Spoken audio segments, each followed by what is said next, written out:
खेलते कूदते। तो एक दिन वो दोनों गांव से थोड़ा दूर चले गए और खेलते खेलते उनमें से जो बड़ा बच्चा था 10 साल वाला, वो कुएं में गिर गया और जोर जोर से चीखने चिल्लाने लगा क्योंकि उसे तैरना नहीं आता था।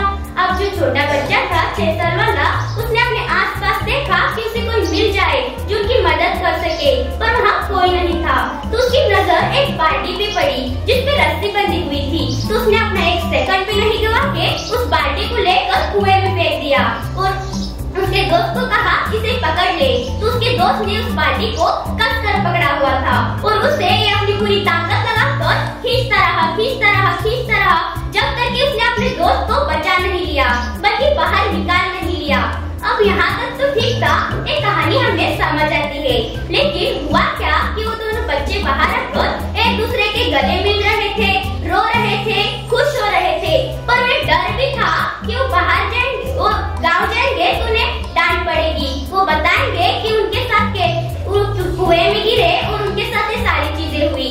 तो वो डरते हुए अपने गाँव चले गए और अपने घर वालों को बताया और गाँव वालों को भी बताया, और पर उनका विश्वास किसी ने भी नहीं किया क्योंकि जो 6 साल का बच्चा था उसमें इतनी भी ताकत नहीं थी कि वो भरी हुई पानी की बाल्टी उठा सके, और वो कह रहा है इतने बड़े बच्चे को उठा कैसे सकता है। तो पर उस गांव में एक आदमी ने विश्वास कर लिया। उनको सब लोग राहिम चाचा कहते थे। वो सबसे उस गांव के सबसे बुजुर्गों में से एक समझदार बुजुर्ग थे। तो सब लोग कहने लगे ये तो कभी झूठ नहीं बोलते, ये तो बहुत समझदार है। इसीलिए वो सब लोग इकट्ठा होकर उनके पास चले गए और उनसे पूछा ऐसा कैसे हो सकता है। तो रहीम चाचा ने हंसकर कहा मैं क्या बताऊँ, अब वो बच्चा बता तो रहा है। उसने पहले बाल्टी को लिया और कुएं में फेंका और उसके दोस्त ने उसे पकड़ा और वो खींचा और वो बाहर आ गया। तो सब लोग चकित होकर उनका चेहरा देखने लगे, पर वो कुछ देर बाद रुक कर बोले इसका सिर्फ एक ही जवाब हो सकता है, सिर्फ एक। जिस वक्त उस बच्चे ने वो काम किया उस वक्त उस टाइम पर वहाँ कोई नहीं था कि उसे बताने वाला कि तू ये कर सकता है, कि ये तू नहीं कर सकता। इसीलिए वो बच्चे ने उस बाल्टी को उसके दोस्त को बचा सका।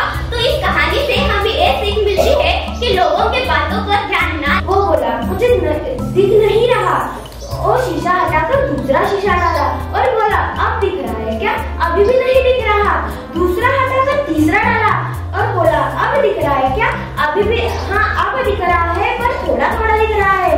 तीसरा हटाकर चौथा डाला और बोला अब दिख रहा है क्या, हाँ अब दिख रहा है। डॉक्टर ने पर्ची बनाई और उसको उस पेशेंट को दे दी। ये सब वो बाजू में बैठा आदमी देख रहा था और उसका नंबर आया और वो सामने आया, बैठ गया और उसको भी वो चश्मा वाला डिवाइस पहनाया और उसमें पहला शीशा डाला। डॉक्टर ने पूछा तुम्हें दिख रहा है क्या, वो बोला मुझे दिख नहीं रहा। वो शीशा हटाकर दूसरा शीशा डाला, अब बोला अब दिख रहा है क्या, हाँ नहीं अभी भी नहीं दिख रहा। दूसरा हटाकर तीसरा डाला अब दिख रहा है क्या, अभी भी नहीं दिख रहा मुझे। तीसरा हटाकर चौथा डाला, अब दिख रहा है क्या, अभी भी नहीं दिख रहा मुझे। ऐसा ही करते 5, 6, 7, 8, 9, 10, 11 सब कुछ लगाया, तभी भी उसका जवाब था मुझे कुछ भी नहीं दिख रहा। डॉक्टर ने पूछा पढ़ना आता है तुम्हें, वो बोला नहीं। कभी पढ़े हो, वो बोला नहीं इसलिए तो आया हूँ मुझे। डॉक्टर ने पूछा तो यहाँ पर क्यों आए हो तुम, यहाँ पर क्या काम है। उसने सोचा कि उस कुत्ते के पास भी हड्डी है और मेरे पास भी हड्डी है और उसका मैं छीन लूंगा तो मेरे पास भी हड्डी होगा और आराम से बैठ कर खाऊंगा। और जैसे ही जोर से घूमने लगा कि उसका हड्डी पानी में गिर गया। इससे सीख यह मिलती है कि सूचना मिली तो वो तुरंत से उनसे निकलने के लिए चल पड़े। बरसात का मौसम था, घनघोर बारिश हो रही थी, इसके कारण छोटे छोटे तार भी खूब बड़े नजर आ रहे थे। छोटी सी नदी भी उफान मारते हुए बह रही थी, इसके कारण नदी पर बने पुल टूट गए थे। सैनिकों ने सोचा कई प्रकार की युक्तियां लगाई, परंतु वो पार करने में असमर्थ रहे। सैनिकों ने देखा कि पास में एक झोपड़ी है, उनसे सहायता मांगी जाए। उस झोपड़ी में एक महिला थी जो दिन भर कार्य करती थी। उस महिला के पास अन्य कोई साधन या घर नहीं था।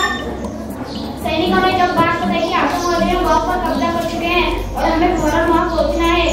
सैनिकों में एक था खरगोश। वह बहुत ही चतुर था। वह एक दिन टहलते टहलते बाग के कुएं में जा पहुंचा। उसने देखा कि वहाँ पे चारा पानी रखा था। उसने पानी पिया, चारा खाया और दरवाजा बंद करके आराम से सो गया। उसकी आँख खुली, देखा कि शाम हो चुका था और बाघ अपने शिकार से वापस आ चुका था। शेर ने पूछा, कौन छुपा है मेरे कुएं में? खरगोश ने हिम्मत जुटा के कहा, मैं एक ऐसा जानवर हूँ जो बाघ की आंखें तोड़ता हूँ। यह सुन बाघ बहुत डर गया और भागने लगा। उसे रास्ते में एक शेर मिला। उसने शेर को सारी घटना बता दी। शेर और बाघ दोनों भी गुहे के पास पहुंचे। शेर चींटी और तोता। एक चींटी थी, वह जंगल में एक तालाब के किनारे रहती थी। एक दिन वह पानी पीने के लिए तालाब पर गई। पानी पीते पीते वह अचानक पानी में गिर पड़ी और डूबने लगी। तालाब के किनारे एक पेड़ था, उस पर तोता बैठा था। तोते ने चींटी को डूबते हुए देखा। उससे उसने पेड़ का एक पत्ता तोड़ा और चींटी के पास फेंक दिया। चींटी उस पर चढ़ गई और किनारे